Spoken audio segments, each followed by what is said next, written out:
सदा तुम्हारा प्यार न लौटे, ये दरबार न छूटे। मात पिता तुम मेरे, तुम ही हो पालनहारी।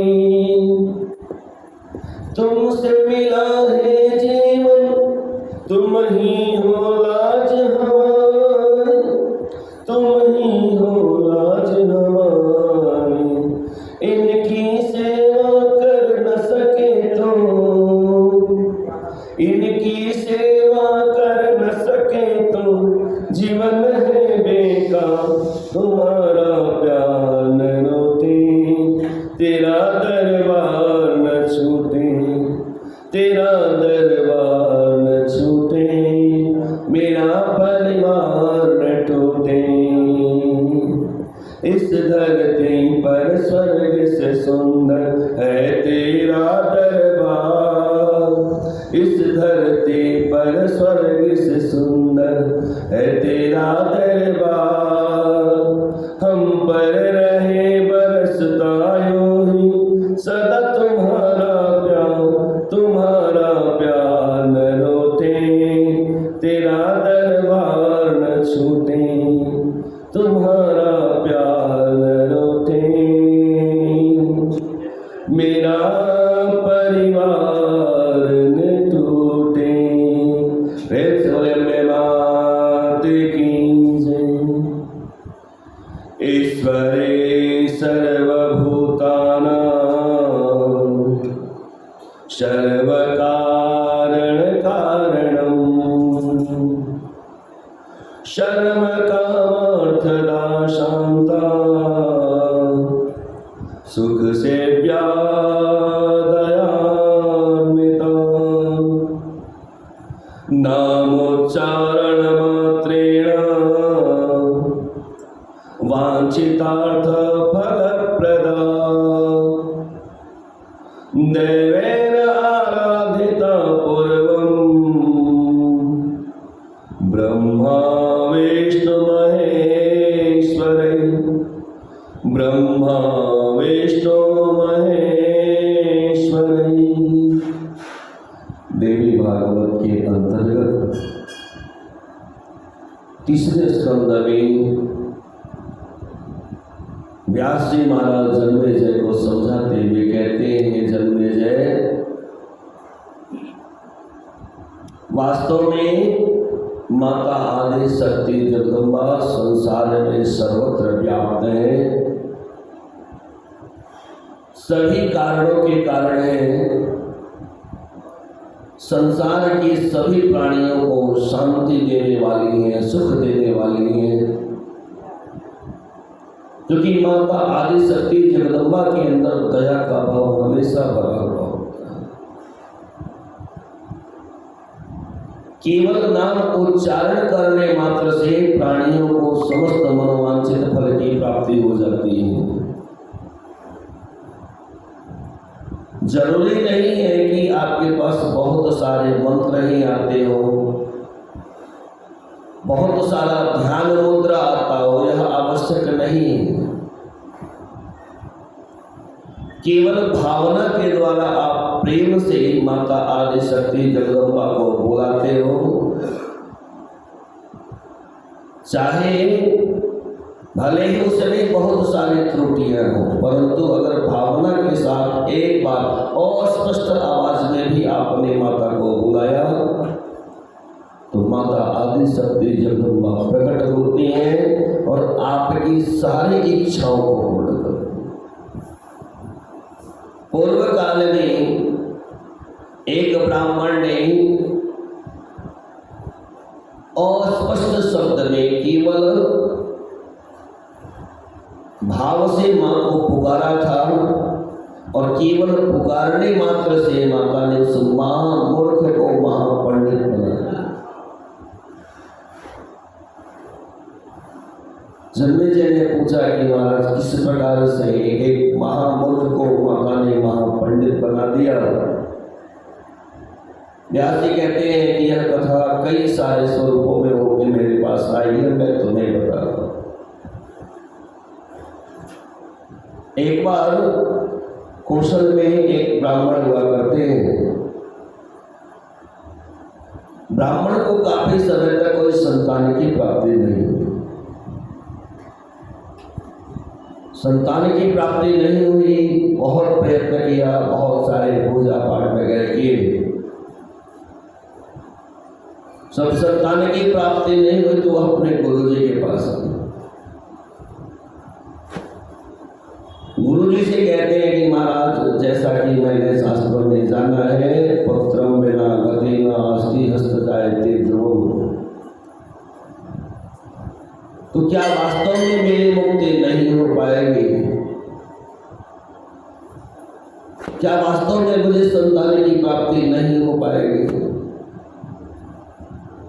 गुरुजी ने कहा, एक काम करो, जहां आपने इतने सारे उपाय किए हैं वहां पे आप एक अम्बा यज्ञ करो।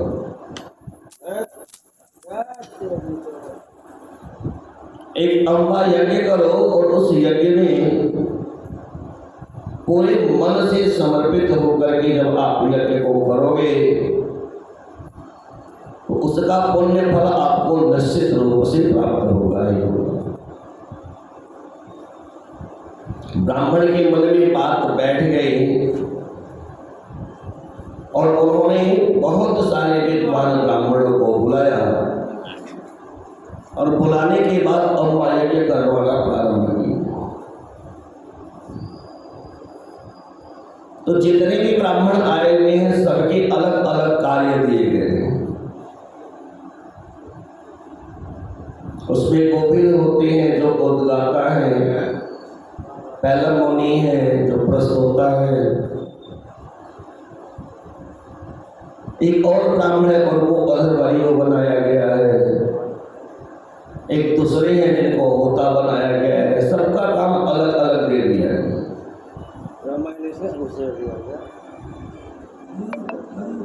गोविल ब्राह्मण वेद मंत्रों का उच्चारण कर रहे हैं, तो जब उच्चारण करना शुरू करते हैं तो कहीं न कहीं बीच में उनका मंत्र बीच में ही रुक जाता है। कारण यह है कि श्वास पर किसी का नियंत्रण कम होता है, किसी का ज्यादा होता है। वेद मंत्र जो लिखे गए हैं वो श्वास को ध्यान में रख करके नहीं लिखे जा सकते। इस प्रकार से गोविल मुनि मंत्रोच्चारण कर रहे हैं और कहीं न कहीं उनका मंत्र बीच में टूट रहा है। ब्राह्मण जो यजमान बन करके बैठे हैं वो बड़े ध्यान से इस चीज को देख रहे हैं। तो ब्राह्मण ने एक बार देखा, दो बार देखा, तीन बार देखा, मंत्रों के छंद लंबे हैं और श्वास की एक निर्धारित अवस्था होती है, एक सीमा होती है। इस कारण से बार बार स्वर भंग हो जा रहा है। तो जब ब्राह्मण से रहा नहीं गया तो उन्होंने गोविल जी को डांटते हुए कहा, महाराज आपका ज्ञान कहाँ चला गया है, जरा बताइए। क्या आप नहीं जानते कि वेद मंत्र के जो छंद है अगर लय के साथ आप उनका उच्चारण करते हैं तो वो कुछ और अर्थ निकलता है। बार बार आपका स्वर भंग हो रहा है, बार बार आप मंत्र को बीच से ही रोक दे रहे हैं, क्या यह उचित है? गोविल ने एक बार सुना, दो बार सुना और तीसरी बार उनको क्रोध आ जाता है। गोविल ने कहा, महाराज आप बैठे तो हो पूजा करने के लिए, बैठे तो हो यज्ञ करने के लिए, और जिस समय यज्ञ आपने प्रारंभ कर दिया उसी समय आपको व्रत बंध कर दिया गया। व्रत बंध का अर्थ होता है कि चाहे आप कितने भी बड़े ज्ञानी हो, अपना ज्ञान आप एक किनारे रख दो। आपके पास सहने की इतनी शक्ति होनी चाहिए कि कोई अगर आपके ऊपर कूड़ा करकट भी फेंक देता है तब भी आपको सहन करना हो। जब तक आप यज्ञ कर रहे हो, जब तक यज्ञ के लिए दीक्षा ली हुई है और यज्ञ आपका पूर्ण नहीं हो जाता तब तक आपके पास क्रोध नहीं आना चाहिए। परंतु आपका स्वभाव ऐसा बन गया है कि करते रहे हो माँ की पूजा, करते रहे हो माता जी का यज्ञ, परंतु आपके मन का जो बड़प्पन है वह समाप्त नहीं होता। आपके मन में जो एक अहंकार की भावना है वह पूर्ण नहीं हो रही। वैसा लग रहा है जैसे बार बार कहना चाहते हो कि संसार में सबसे विद्वान मैं हूं, मेरे अलावा कोई नहीं। तो जाओ मैं तुमको श्राप देता हूं। मूर्ख पुत्राद पुत्रत्वं वरम वेद विदो विदुः तथापि ब्राह्मणो मूर्ख सर्वेषां निन्दयेवहि सर्वेषां निन्दयेवहि। कहा मैं तुमको श्राप देता हूं कि तुम्हें पुत्र की प्राप्ति तो होगी परंतु वह पुत्र जो होगा मूर्ख होगा, शब्द शून्य होगा। जैसे ब्राह्मण देवता ने श्राप सुना तो गोभिल के चरणों में लौट गए। कहते हैं महाराज बहुत बड़ी गलती मुझसे हो गई, मुझे नहीं टोकना चाहिए था आपको, इस प्रकार से नहीं डांटना चाहिए था, मैं समझ नहीं पाया। जो मेरा अहंकार है वह मेरे मन पे हावी हो गया और आपने मुझे श्राप दे दिया कि तुम्हारा पुत्र जो होगा वो मूर्ख होगा, शब्द शून्य होगा, अर्थात उसको पढ़ने लिखने नहीं है। तो आप बताइए ब्राह्मण के घर में अगर कोई पुत्र हो और वह शब्द शून्य हो, मूर्ख हो, ऐसा पुत्र होना और ना होना एक बराबर है।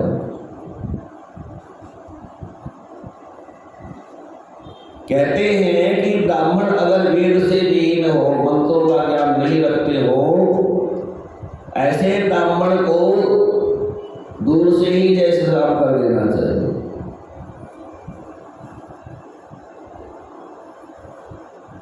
कहा मूर्ख ब्राह्मण जो होते हैं, जो वेद विहीन ब्राह्मण हैं, उनको सभी यज्ञ कर्मों से बहिष्कृत कर दिया जाता है। उनकी तुलना पशु से की जाती है।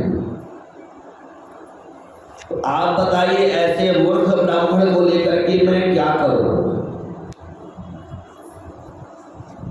क्योंकि शास्त्र कहता है कि जैसे शूद्र होते हैं वैसे मूर्ख ब्राह्मण होते हैं, दोनों में कोई अंतर नहीं।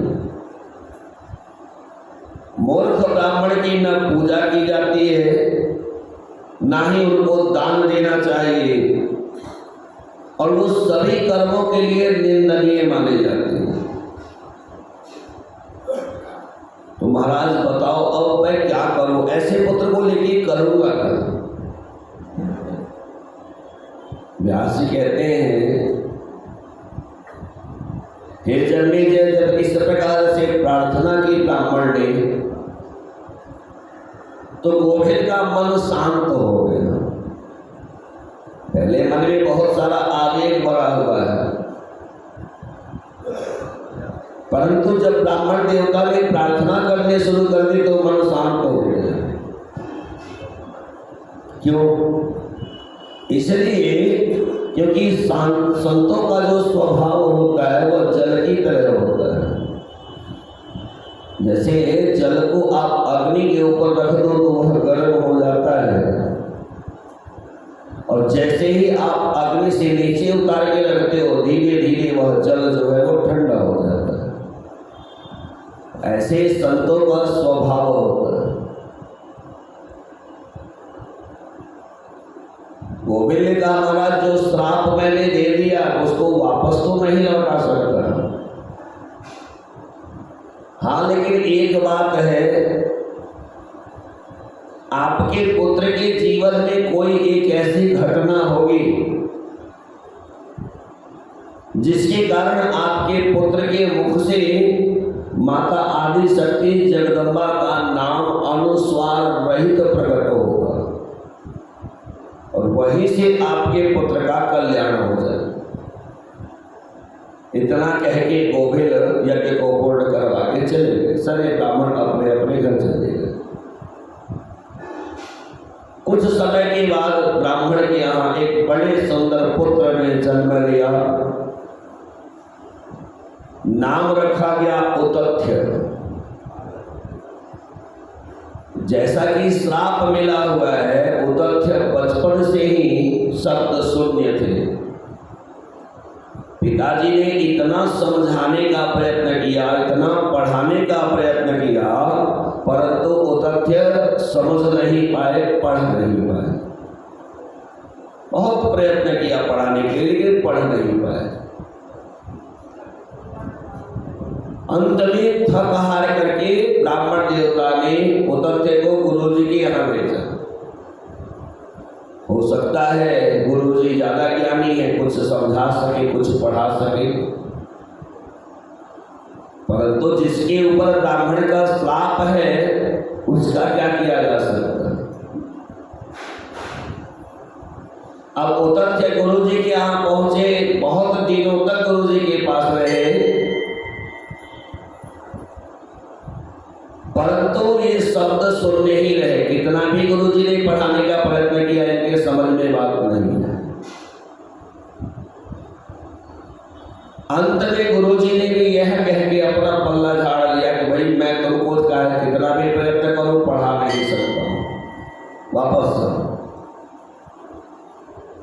अब जब उतथ्य घर पे पहुंचे और ब्राह्मण देवता को पता चला कि मेरा पुत्र पढ़ नहीं सका,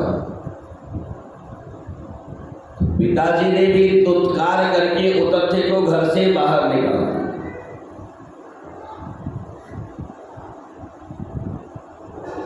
अब जब उतथ्य घर से बाहर निकल गए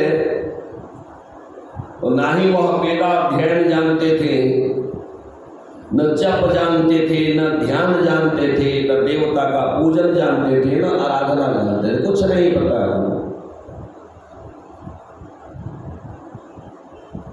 किसी प्रकार से सुबह उठते थे, जो भी दातुअन मिल जाता उसको कर लेते।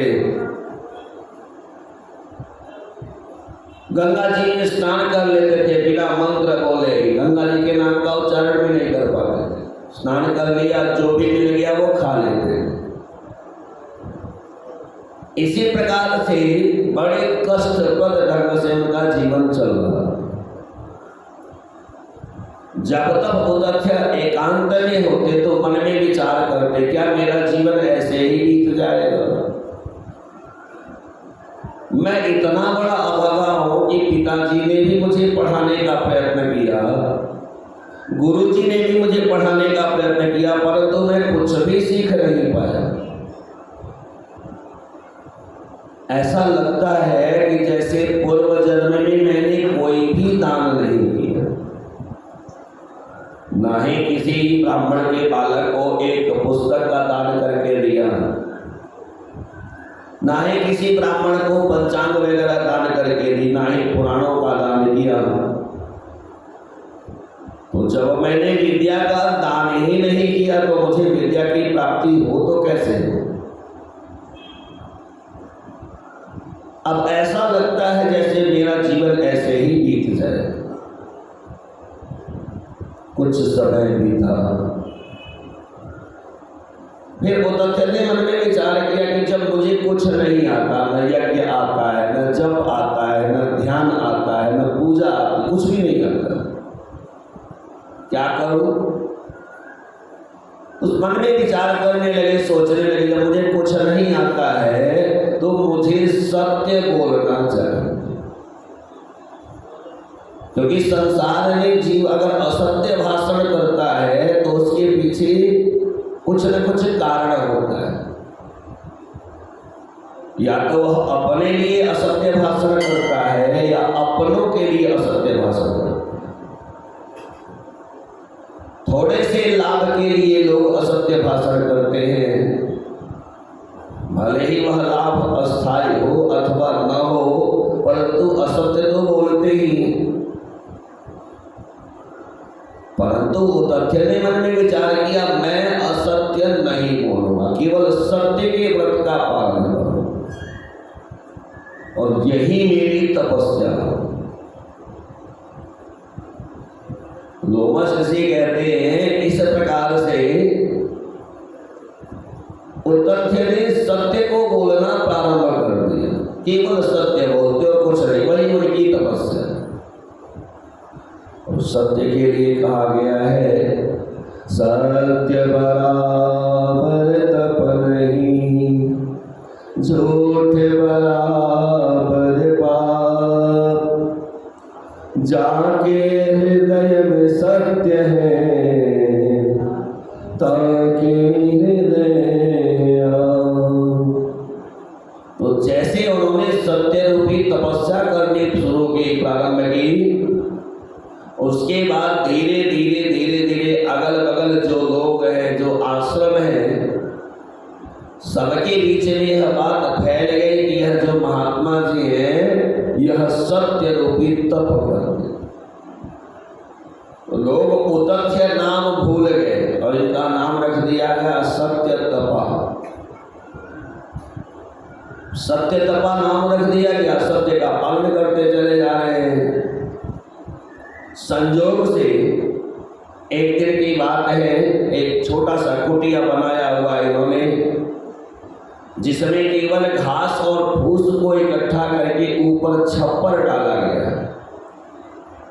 बाकी उस कुटिया में दीवार का कोई प्रबंध नहीं, मतलब कोई भी आवे और कोई भी जावे, दोनों चीज एकदम बिल्कुल मुक्त भाव से। उसी कुटिया में बैठे हुए सत्य बोल रहे हैं,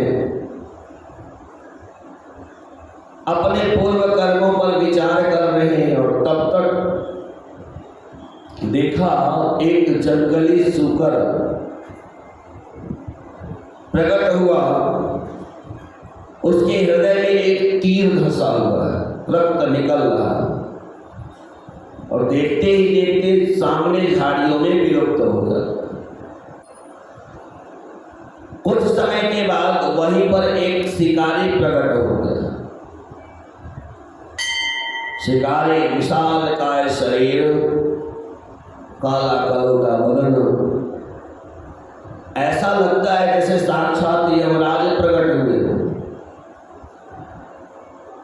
शिकारी जानता है, कहता है, महात्मा जी आप सत्य तपा हो,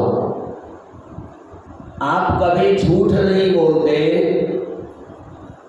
तो अब आप मुझे बताओ कि वह जंगली सूकर जिसका मैंने शिकार किया है वो गया तो कहाँ गया? ये मैं नहीं समझ पा रहा, क्योंकि मेरा परिवार 14 दिनों से भूखा है और इसलिए मैंने आहार की आशा में उस सूकर का वध किया है। सत्य तपा मन में विचार करने लगे, सोचने लगे, अब मुझे क्या करना चाहिए। अब अगर मैं सत्य बोल देता हूं तो यह शिकारी जाएगा और उस सूकर को मार डालेगा, क्योंकि 14 दिन से परिवार भूखा है, तो अपने परिवार का भरण पोषण करने के लिए अगर वह किसी को मारता है, किसी की हत्या करता है, तो भी उसे दोष नहीं लगेगा, क्योंकि वह भूखा है। और अगर मैं नहीं कहता हूं, झूठ बोल देता हूं, तो मेरा सत्य धर्म खंडित हो जाएगा। तो यहां पर मुझे सत्य बोलना चाहिए अथवा असत्य बोलना चाहिए। विसंगति यह है कि असत्य भी नहीं मैं बोल सकता, क्योंकि असत्य बोलूंगा तो जो मेरी तपस्या है वो खंडित हो जाएगी, और सत्य बोलूंगा तो किसी के प्राण चले जाएंगे। अब करना क्या चाहिए?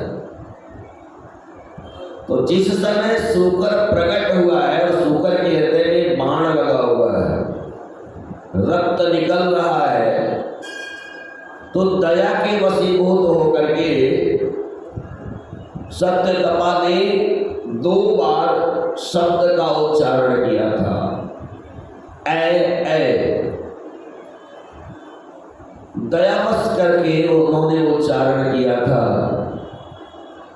परंतु भाव इतना पवित्र था कि माता आदि शक्ति सरस्वती वाणी की अधिष्ठात्री देवी प्रसन्न हो गई। उन्होंने मन में विचार किया कि यह मुझे बुला रहा है, मेरे पवित्र नाम का उच्चारण करना। सरस्वती जी का बीज मंत्र होता है ऐन, अनुस्वार सहित, और उसने अनजाने में उच्चारण किया अनुस्वार रहित। परंतु माता जी इतनी दयालु है, इतनी कृपालु है कि उन्होंने उस अनुस्वार रहित शब्द को भी अपने लिए माना और तुरंत कृपा कर दी। और एक बार माता आदि शक्ति जगदम्बा की कृपा हो जाए फिर कहना क्या। जैसे ही वाणी की अधिष्ठात्री देवी की कृपा हुई, सत्यतपा के मुख से निकल गया, या पश्यति न सा ब्रूते, या ब्रूते स न पश्यति, अहो व्याध सर्वकार्यार्थिनं किं पृच्छसि पुनः पुनः, किं पृच्छसि पुनः पुनः। जैसे कहा कि महाराज जो तुम पूछ रहे हो जरा मुझे बताओ, या पश्यति सना ब्रूते, जो देखती है वो बोलती नहीं। देखने का काम किसका है? आंखों का। तो आंख देख सकती है, परंतु क्या आंख बता पाएगी कि कौन सी दिशा में गया? या पश्यति सना ब्रूते, जो देखती वो बोलती है, और या ब्रूते सा न पश्यति, बोलने का काम किसका है? जिह्वा का। परंतु जिह्वा देख तो नहीं सकती, तो जो बोलने का कार्य करती है वो देख नहीं सकती। तो मैं कैसे बता दूं कि आपका निर्दिष्ट शिकार गया तो कौन सी दिशा में? कैसे बताऊं? तुम्हें तो अपने कार्य को सिद्ध करना है और इसलिए तुम बार बार मुझसे पूछ रहे हो। परंतु तुम बताओ हे व्याध, मैं बताऊं तो कैसे बताऊं? अब शिकारी बेचारा शिकार की आशा का त्याग करके चला गया। उस दिन से जो इन्होंने उच्चारण किया था मां के शब्द का, सारे वेद मंत्र, सारे छंद, सारे उपनिषद इनको कंठगत हो गए। केवल अनुस्वार रहित शब्द का उच्चारण करने से माता सरस्वती की इतनी कृपा हुई, इस सारी चीजें इनको कंठगत हो गई, याद हो गई। और उस दिन से जो बहुत बड़े मूर्ख थे वो परम विद्वान बन गए। चारों तरफ सर्वत्र उनकी ख्याति फैलने लगी। संसार में लोग कहने लगे कि अगर वास्तव में कोई विद्वान है तो सत्यतपा जैसे, जिन्होंने कठिन से कठिन परिस्थितियों में भी असत्य नहीं बोला। लोगों को असत्य बोलने के लिए एक बहाना की आवश्यकता है, चाहे जिस प्रकार से हो सके असत्य बोले। तो कुछ लोग ऐसे भी होते हैं जो कहते हैं कि भाई अगर किसी के प्राण बचाने हो तो वहां पे असत्य बोल दो, कोई दोष नहीं लगता। कुछ लोग कहते हैं कि अगर किसी की आजीविका बचानी हो वहां पर असत्य बोल दो, कोई दोष नहीं लगेगा। तो कुछ और भी लोग हैं जो कहते स्त्री घर से निकाले जा रही हो और आपके असत्य बोलने से वह घर में रह जाती है तो कोई दोष नहीं है। ये सबके अलग अलग तर्क है असत्य बोलने के पीछे,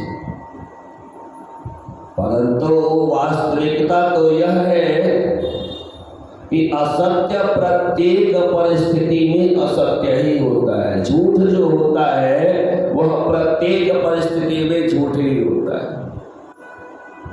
भले ही उसके समर्थन में हम कितने भी साक्ष्य प्रस्तुत कर दें, झूठ को सत्य बनाने के लिए कितने सारे सबूत हमें देने पड़ते हैं, परंतु अंत तक हम झूठ को सत्य साबित नहीं कर सकते, चाहे कितना भी प्रयत्न कर रहे हैं। जब तक हम सत्य का सहारा नहीं लेते तब तक हम कभी भी असत्य को सत्य नहीं बना पाए। असत्य को अगर सत्य बनाना है तो कहीं न कहीं आपको सत्य का सहारा लेना ही पड़ेगा। सत्य प्रत्येक परिस्थिति में विजयी होता है। सत्य प्रत्येक परिस्थिति में सत्य ही रहता है और झूठ प्रत्येक परिस्थिति में झूठ ही रहता है। इसलिए व्यास जी कहते हैं, नोमस जी के द्वारा कही गई कथा को सुनाते हुए कहते हैं कि महाराज, अगर आप अपना कल्याण चाहते हो, आपको ऐसा लगता है कि मैंने पिताजी के याद में बहुत सारे सर्प सत्र यज्ञ किए हैं, बहुत सारे जीवों को मार डाला है, मेरे पिताजी की अधोगति हो गई है, जैसा कि जन्मेजय के मन में भाव चल रहा है। आपने अगर कथा पे ध्यान दिया था तो सब विचार कर रहे थे कि जब राजा परीक्षित की मृत्यु हो जाती है तो जन्मेजय के द्वारा एक ब्राह्मण यज्ञ करवाते हैं और उस यज्ञ में बहुत सारे सर्पों को जलवा के मार डाला। आस्तिक मुनि के कहने पर वह सर्प सत्र बंद तो कर दिया जाता है, परंतु कहीं न कहीं इनके मन में जो विचार है उसमें ऊहापोह की स्थिति बनी हुई। जन्मेजय जब भी अकेले में बैठते हैं, मन में विचार करते हैं, बताओ संसार में बहुत सारे ऐसे पुत्र हैं जो अपने माता पिता की याद में दान करते हैं, गोदान करते हैं, ब्राह्मण को भोजन करवाते हैं, अन्न का दान करते हैं, वस्त्र का दान करते हैं। मैं कैसा पुत्र हूँ कि अपने पिताजी की याद में इतने सारे जीवों को मैंने मार डाला, पता नहीं कितने लाखों करोड़ों सर्प को जलवा के मार डाला। मेरे पिताजी ने तो जितना पुण्य किया होगा वो सारा पुण्य तो वैसे समाप्त हो गया, उनकी तो अधोगति हो जाएगी।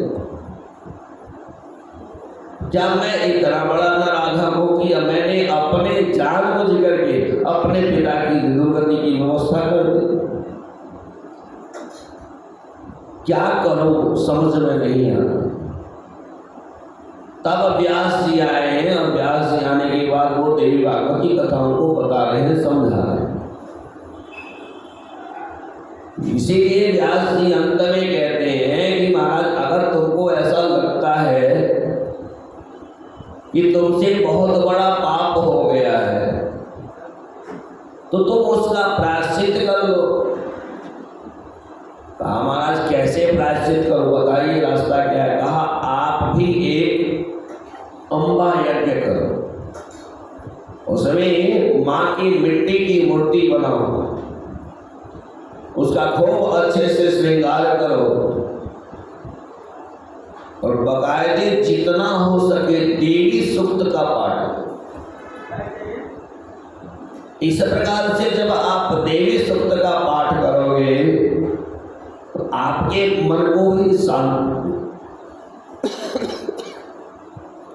आपके मन को भी बड़ी शांति मिलेगी, क्योंकि माता आदि शक्ति जगदम्बा अपने भक्तों के मन को बहुत शांति प्रदान करती है। जन्मेजय के मन में फिर से प्रश्न आया है।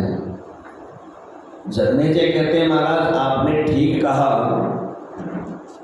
कि हमें माता आदि शक्ति जगदम्बा के लिए अम्बा यज्ञ करना चाहिए, ठीक है, परंतु जहां तक मैंने देखा है कि जिस यज्ञ ने यज्ञ किया है बाद में जाकर के उसको बहुत ज्यादा कष्ट मिल गया, बहुत ज्यादा परेशानी आ गई। तो कैसे कहा जाए कि यज्ञ करने से किसी का कल्याण होगा?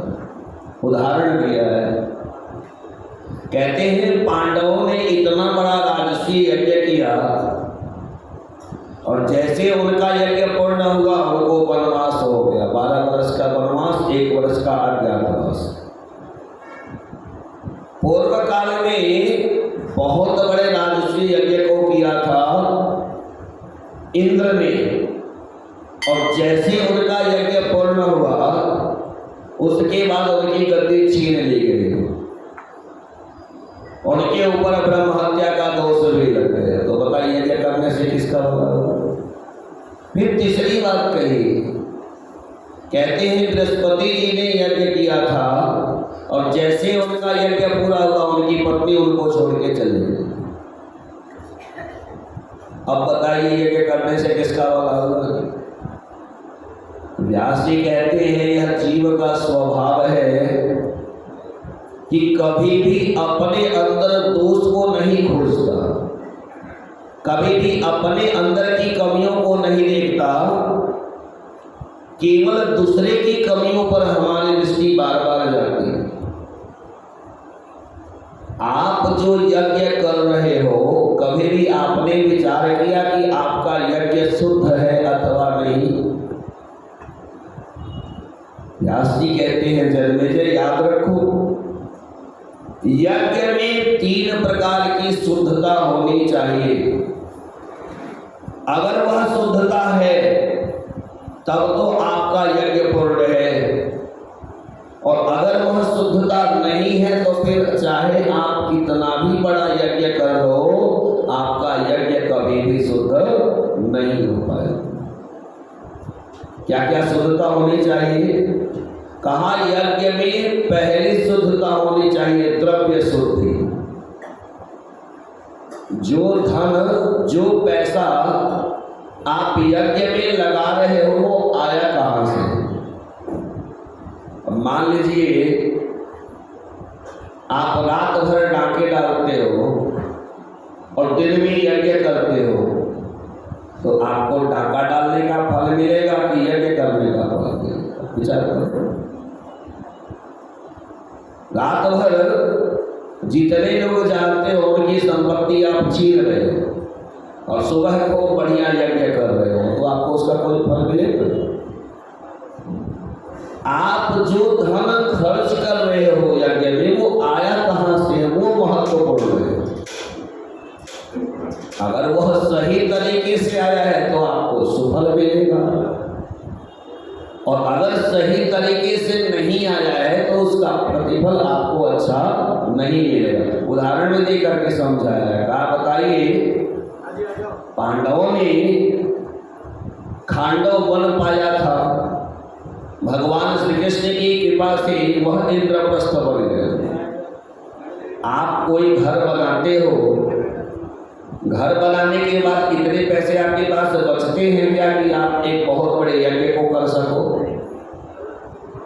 अरे वहां तो अगर किसी ने कह दिया महाराज वास्तु पूजन करके घर में प्रवेश करो, तो आप कहते हो बड़ा खर्चा हो गया, छोटा मोटा कथा सुन लेते हैं, चले जाएंगे, बाद में देखा जाए। अगर आपके पास अपूत पैसा नहीं है तो आप हमेशा यही सोचोगे कि चाहे जिस प्रकार से हो सके काम चलना चाहिए। घर बनाने के बाद तो ऐसे छूट जाता है आदमी।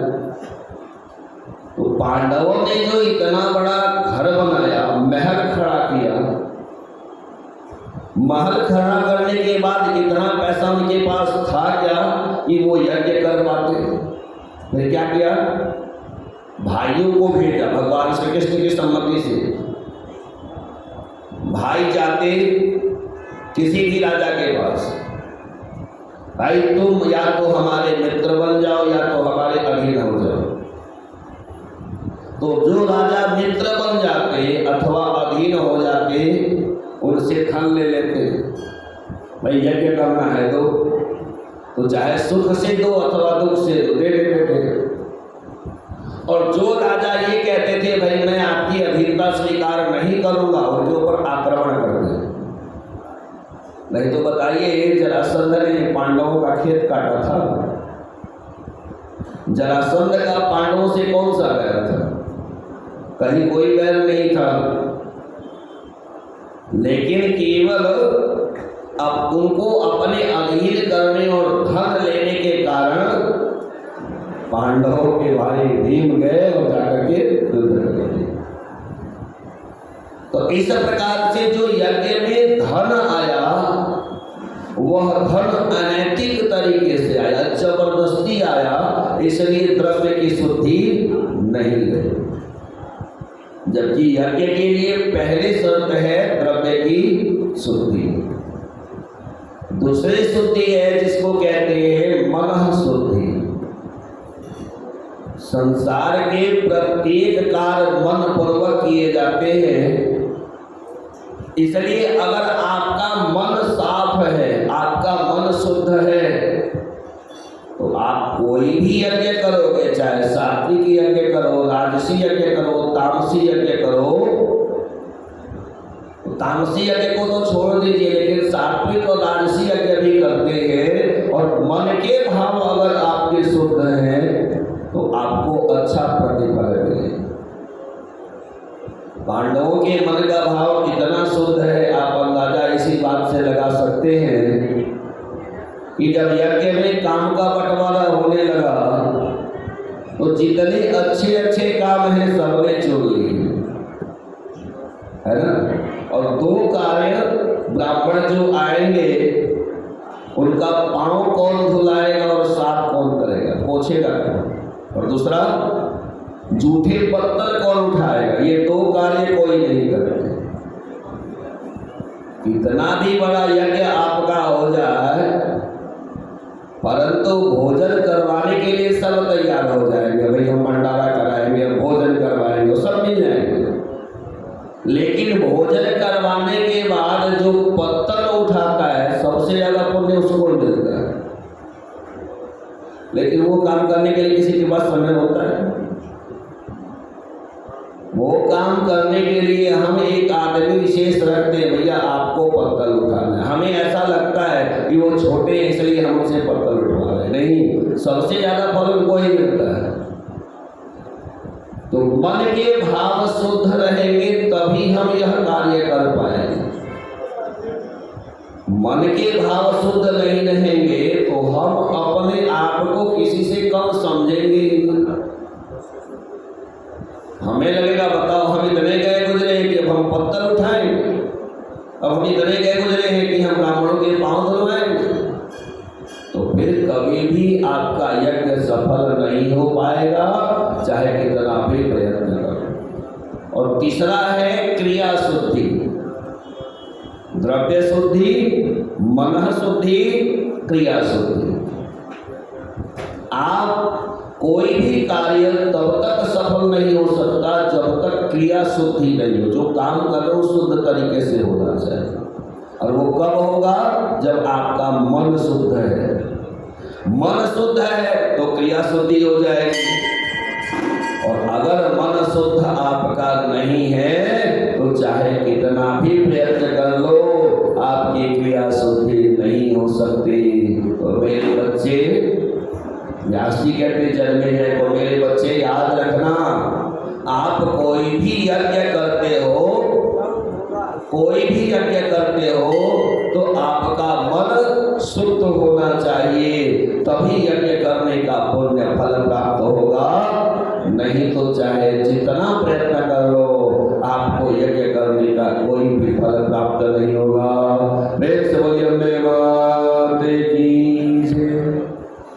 भर देना सिरा वाले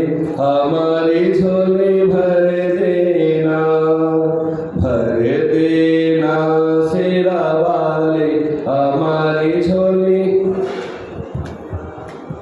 भर देना सिरा वाले, हमारी झोली भर देना, भर देना सिरा वाले, हमारी झोली। ओ त्रिभुवन प्रतिपाले, हमारे झोले भर देना, ओ त्रिभुवन प्रतिपाले, हमारे झोले। भाग्य तुम्हारा नाम पुकारा, भाग्य तुम्हारा हर संकट में बनो सहारा, हर संकट में। हे दुर्गे महारानी, हमारे झोले भर देना, हे दुर्गे महारानी, हमारे झोले भर देना सिरा वाले, हमारे झोले भर देना, भर देना सिरा वाले, हमारे झोले।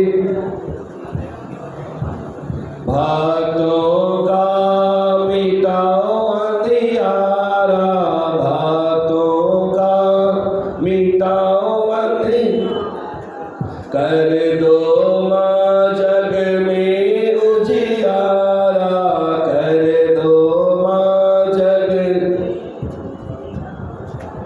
आशा है केवल तुम्हारी, हमारे झोले भर देना, आशा है केवल तुम्हारी, हमारे झोले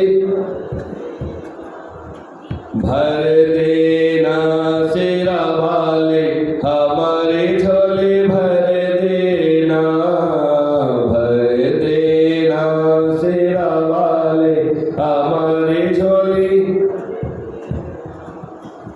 करती हो सबकी रखवाली, करती हो सब। माँ झोली भर दो जाओ न खाली, माँ झोली भर दो। भव भय भंजन हारे, हमारे झोली भर देना, भव भय भंजन हमारे झोली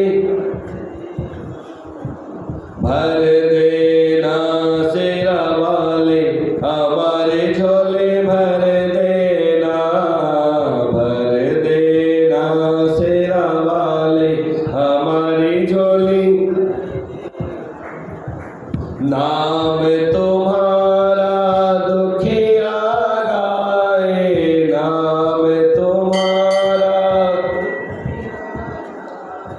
द्वार से कोई खाली न जाए, द्वार से कोई।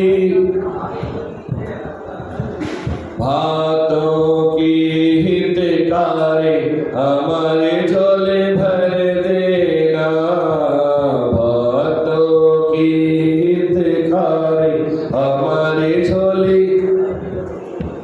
भर देना सिरा वाले, हमारे